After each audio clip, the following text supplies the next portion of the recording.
पिछले लेक्चर में हम लोग एक्सरसाइज 1.3 पे बात किए थे। आज हम लोग आगे बढ़ते हैं, एक्सरसाइज 1.4 पे बात करते हैं। एक्सरसाइज 1.4 देखते हैं इसमें क्वेश्चन पूछ क्या रहा है। तो एक पहला क्वेश्चन है, बिना लंबी विभाजन प्रक्रिया के बताइए कि निम्नलिखित परिमेय संख्याओं के दशमलव प्रसार शांत हैं या अशांत आवर्ती के हैं। और क्वेश्चन नंबर 1 का 1 नंबर क्वेश्चन है,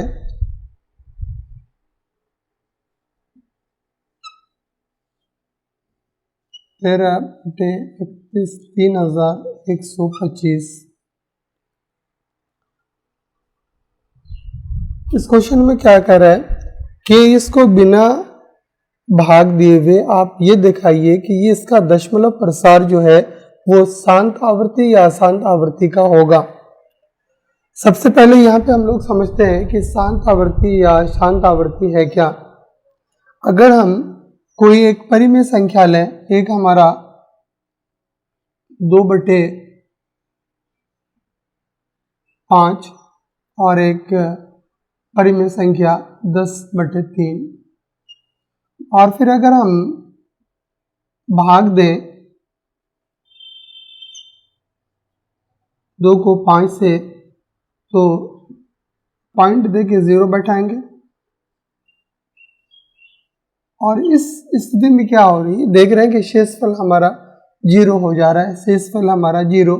तो यहाँ पे इस 2/5 परिमेय संख्या का जो दशमलव प्रसार निकला वो हमारा 0.4, यानी कि भाग देने के क्रम में वो स्थिति जहाँ पे शेषफल हमारा 0 हो जाए तो उस परिमेय संख्या का ये दशमलव प्रसार है वो आपका शांत कहलाएगा। ठीक है, शांत। अब ये वाली स्थिति देखते हैं, ये भी हमारा परिमेय संख्या है। अगर यहाँ पे हम 10 को 3 से भाग दें, देखते हैं क्या होता है। 3 तिया 9, फिर 1 बचा, फिर पॉइंट बैठाए, फिर 0 या 9, फिर 1, फिर 0। तो हम क्या देखेंगे कि ये एक लंबी प्रक्रिया चलती रहेगी, कभी भी हमारा शेषफल 0 आने वाला है नहीं। अगर ये स्थिति अगर आती है किसी भी परिमेय संख्या को भाग देने के क्रम में, और यही स्थिति इसका दशमलव प्रसार, ये हमारा अशांत कहलाता है। ये क्लियर है। अब यहाँ पे बिना भाग दिए हुए, ये तो भाग देकर देख रहे हैं कि ये स्थिति हमारी आ रही, ये दो स्थिति में से कोई एक स्थिति आएगी।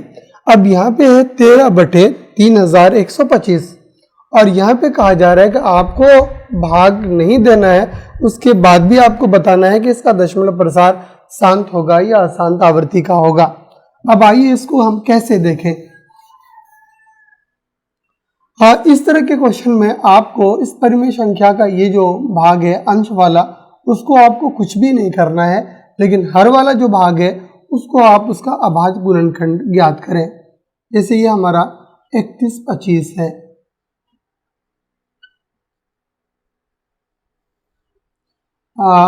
देखें तो ये हमारा 5 से विभाजित होगा।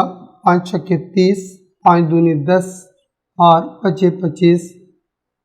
फिर ये 5 से कटेगा, 5 कहीं 5, 5 दूनी 10 और 25 25। फिर 5 दूनी 10, ये 5। और हम जान रहे हैं किसी भी संख्या का अभाज्य गुणनखंड वो अद्वितीय होता है, यानी कि 3125 का अगर अभाज्य गुणनखंड ज्ञात करें तो हमको 5 गुना 5 गुना 5 गुना 5 गुना 5 यही प्राप्त होने वाला है। अगर ये तो एक स्थिति आई कि हमारा मतलब इस परिमेय संख्या का जो हर वाला हिस्सा है वो इस रूप से लिखा जाएगा, यानी कि 5 1 2 3 4 और 5 5 पर पावर 5। अगर किसी भी परिमेय संख्या का अगर हर वाला हिस्सा या तो ये इस रूप में रहे, ये वाली स्थिति एक हो सकती है, दूसरी वाली स्थिति हो सकती है ये 5 टू द पावर n, और ये तीसरी वाली स्थिति हो सकती है कि 2m और इंटू 5n। अगर इन तीनों में से किसी एक भी स्थिति को अगर ये इस रूप का अगर होगा तो हम कहेंगे कि ये परिमेय संख्या का जो दशमलव प्रसार होगा वो शांत होगा। क्या होगा? शांत। जैसे यहां देख रहे हैं अभी 31-25 को, तो हम ऐसा लिख सकते हैं नहीं है, ये 13/5 टू द पावर 5। क्या देख रहे हैं कि इस रूप का है ना, ये यहाँ पे ये पूर्णांक है, 5 पे पावर कितना है? 5। तो ये वाली स्थिति हमको प्राप्त हुई, तो इसलिए हम कहेंगे कि 13/3125 का जो दशमलव प्रसार होगा वो शांत आवर्ती का होगा। तो ये हमारा मतलब इसका आंसर हुआ कि शांत। और इसी तरह से बहुत सारा क्वेश्चन इसमें से दिया हुआ है। एक क्वेश्चन और लेके हम लोग चलते हैं।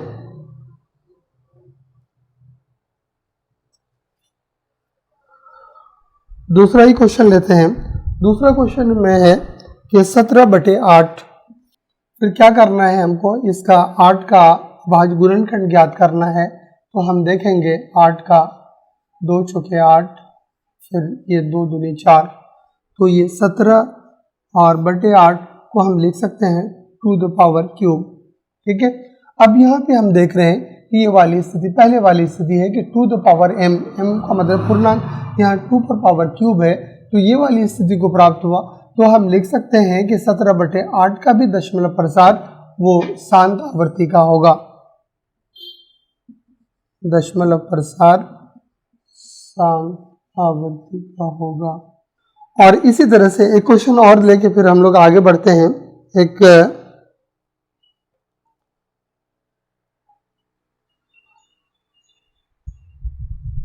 और वो है हमारा क्वेश्चन नंबर 8, ये 6/15, और ये कह रहा है कि इसका दशमलव प्रसार क्या होगा। और जैसा कि हम लोग बनाते रहे इस क्वेश्चन को कि हमको सिर्फ हर वाले भाग को देखना है और उसका भाज्य गुणनखंड ज्ञात करना है। और 15 का अगर भाज्य गुणनखंड ज्ञात किया जाए तो ये 3 गुना 5 के रूप का होगा। ये 6 बटे यानी कि 3 इंटू 5। अब ये जो 3 स्थिति इस पे बात हम लोग कर रहे थे कि ये 3 वाली स्थिति अगर होगी तो दशमलव प्रसार शांत होगा। अगर इनमें से अलग हट के कोई अभाज्य गुणनखंड प्राप्त हुआ तो हम क्या देख रहे हैं कि यहाँ पे ये 5 तो होना चाहिए, लेकिन इसके अतिरिक्त 3 आ गया, इसलिए 6/15 का अगर हम दशमलव प्रसार ज्ञात करेंगे तो ये अशांत आवर्ती का होगा।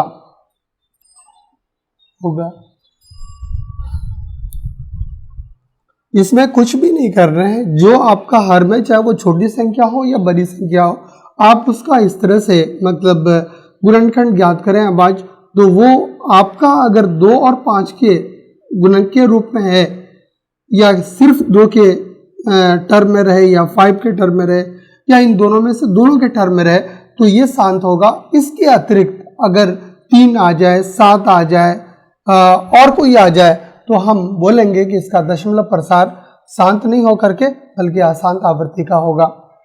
जैसे इसमें एक क्वेश्चन नंबर 7 है कि 2 पर power 2 square into 5 to the power 7 और 7 टू द पावर 5, ये क्वेश्चन हमारा दिया हुआ है और कह रहा है कि इसका दशमलव प्रसार शांत होगा या अशांत होगा। जैसा कि यहाँ पे देख रहे हैं कि ये 2 द पावर 2 या 5 टू द पावर 7, तो ये तो ठीक है, लेकिन इसके अतिरिक्त एक ऐसी संख्या यहाँ पे आ गई है तो 7, और जैसे ही कोई दूसरी संख्या आ जाए तो बिना कुछ कैलकुलेशन के यहाँ पे हम बोलेंगे कि इस परिमेय संख्या का दशमलव प्रसार वो अशांत आवर्ती का होगा, क्योंकि ये 2 और 5 के अतिरिक्त यहाँ पर एक संख्या और है 7। और बाकी क्वेश्चन आप इसी ढंग से इसको मतलब सॉल्व कर लेंगे। अब अगले क्वेश्चन पे आते हैं हम लोग, क्वेश्चन नंबर 2। और क्वेश्चन नंबर 2 क्या कह रहा है कि ऊपर दिए गए प्रश्नों में उन परिमेय संख्याओं के दशमलव प्रसारों को लिखिए जो शांत है। और जैसा कि हम लोग यहाँ पे अभी देखें कि इसमें से यानी कि क्वेश्चन नंबर 1 में से बहुत सारे परिमेय संख्या शांत आवर्ती का भी था और अशांत आवर्ती का, लेकिन हमको यहाँ पे शांत आवर्ती वाले दशमलव प्रसार का दशमलव प्रसार के रूप में लिखना है। अब आते हैं यहाँ पे हम लोग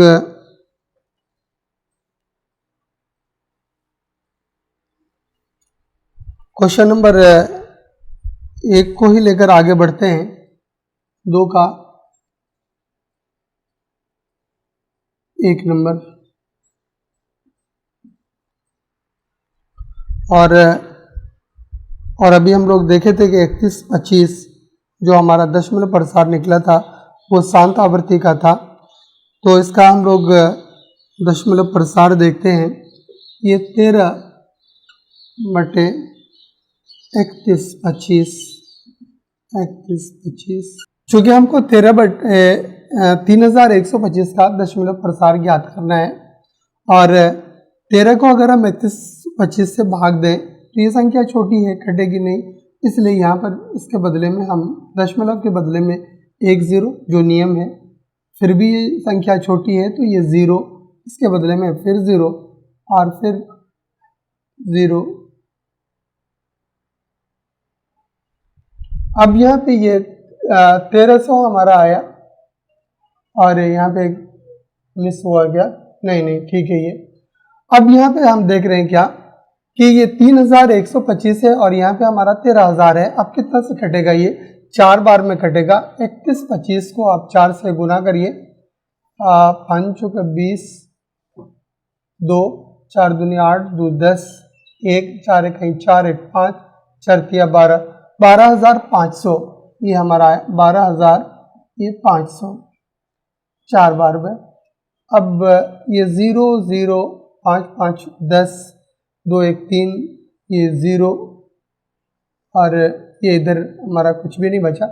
अब यहाँ पे फिर देखते हैं कि फिर ये संख्या हमारा 3125 और इसके बदले में चूँकि दशमलव दे चुके हैं तो इसलिए एक बार में जाएगा 31 25 5 5 10 2 1 3 7 3 10 1 1 2 8 2 10 3 1 4 1 5 1875 फिर और ये एग्जैक्टली अगर आप देखें 6 बार में जाएगा और आप कैलकुलेट फिर उसको सिखाना नहीं है कि भाग कैसे दिया जाता है। तो हम क्या देख रहे हैं, हाँ नहीं, चूँकि एक चीज़ देखना था हम लोगों को कि अगर 3125 को नहीं, उसको आगे बढ़ा ही देते हैं, फाइनल करते हैं। तो अगर हम 6 से गुना करें, 6 5 6 30, 6 दूनी 12 3 15 1 6 कहीं 6 1 7 6 3 18, नहीं इसको दिखाना था 18750 ये हमारा आया। ठीक है, 6 से भाग देने पर। तो हम क्या देख रहे हैं कि ये टोटल हमारा यानी कि शेषफल हमारा क्या बच जाता है, ये 0 बच गया और इसको हम लिख सकते हैं 0.00416। अगर ये वाली स्थिति आएगी यानी कि शेषफल पहले से हम लोग जान रहे हैं कि इसी स्थिति को हम लोग क्या कहते हैं, शांत आवर्ती, कि शेषफल आपका 0 आ जाना चाहिए और शेषफल हमारा 0 आता है और इसका दशमलव प्रसार क्या हुआ 0.00416। और इसी तरह से हम लोग जो क्वेश्चन नंबर 1 में है कि जिसका दशमलव प्रसार हमारा शांत आवर्ती का है, इसका दशमलव प्रसार इस रूप में हमको दिखाना है। एक क्वेश्चन और लेके हम लोग देख लेते हैं। 50 का अगर आप हम लोग फैक्टर निकालें तो क्या होगा,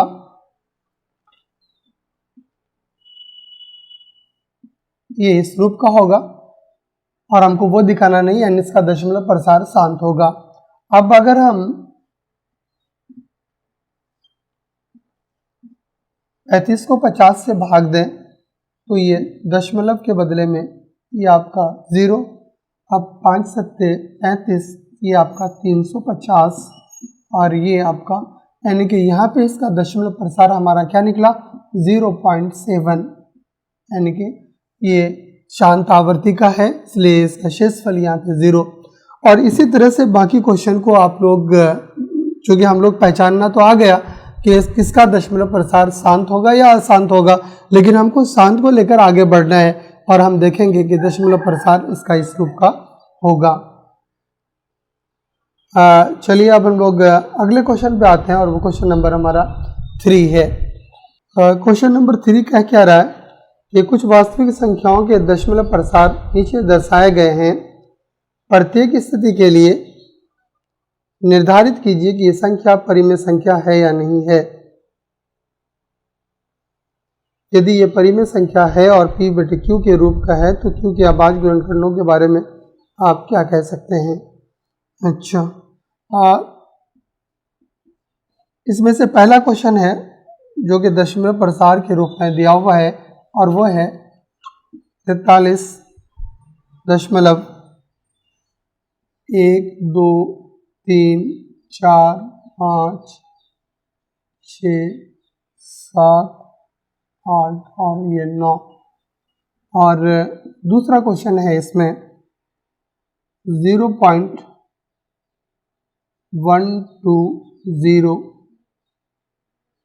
1200 1230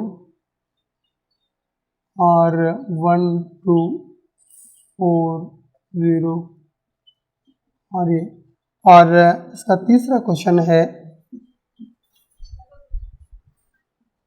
43.1234567 8 और इस पे बार है। अब देखिए यहाँ पे, अब ये दशमलव प्रसार को देख करके हमको ये बताना है कि कौन सा दशमलव प्रसार यानी कि परिमेय संख्या का है या फिर अपरिमेय संख्या का है। और चूंकि हम लोग जान रहे हैं कि अगर परिमेय संख्या का दशमलव प्रसार को ज्ञात करें तो वो दोनों वाली स्थिति होगी, यानी कि शांत भी और अशांत भी। लेकिन अपरिमेय संख्या का जब भी दशमलव प्रसार ज्ञात करेंगे वो केवल और केवल अशांत आवृत्ति का होगा। अब यहाँ पे हम लोग देखते हैं कि 43.123456789 है। इसका मतलब क्या है कि एक स्थिति ऐसी आई है कि इसमें से भाग देने के क्रम में शेषफल हमारा 0 आया और यहाँ पे बार का मतलब हो गया कि ये संख्या लगातार पुनरावृत्ति होती चली जा रही है, कभी शेषफल हमारा 0 नहीं आएगा। अगर ये दोनों स्थिति अगर है दशमलव प्रसार के रूप में देखने के बाद पता चलता है तो हम बोलेंगे कि ये परिमेय संख्या होगा और ये भी परिमेय संख्या होगा। क्लियर है कि आप दशमलव प्रसार को देखें कि अगर इस तरह की स्थिति है, इस तरह की स्थिति का मतलब है कि ये स्थिति बताता है कि शेषफल हमारा 0, लेकिन यहाँ पे बार का मतलब है कि ये संख्या लगातार रिपीट होता चला जाएगा भाग देने के क्रम में, शेषफल कभी भी हमारा 0 नहीं आएगा। ये दोनों स्थिति हमारा परिमेय संख्या की स्थिति को बताता है, इसलिए ये परिमेय संख्या और ये दशमलव प्रसार ये भी परिमेय संख्या का। लेकिन ये जो दूसरा क्वेश्चन है यहाँ अगर हम गौर से देखें तो एक चीज क्लियर हो जा रहा है हमको, वो क्या कि एक संख्या लगातार रिपीट हो रहा है और इसके बीच में एक संख्या है जो एकदम बढ़ते क्रम में बढ़ता चला जा रहा है। क्या है वो कि यहाँ पे हम क्या देख रहे हैं 1 2 1 2 ये लगातार रिपीट हो रहा है, लेकिन इसके बीच में एक संख्या है 0, यहाँ 1 0 है, यहाँ 2 0, ये 3 0, यहाँ 4 0। अगर उसी तरह आगे बढ़ाएं तो वो फिर 12 के बाद 5 0 आ जाएगा। अगर ऐसी स्थिति दशमलव प्रसार के साथ है तो हम बोलेंगे ये दशमलव प्रसार किसी और का नहीं बल्कि अपरिमेय संख्या का है, अपरिमेय संख्या का है। तो इस ढंग से हम लोग फाइंड आउट करेंगे कि दशमलव प्रसार जो है वो परिमेय संख्या का है या अपरिमेय संख्या का है।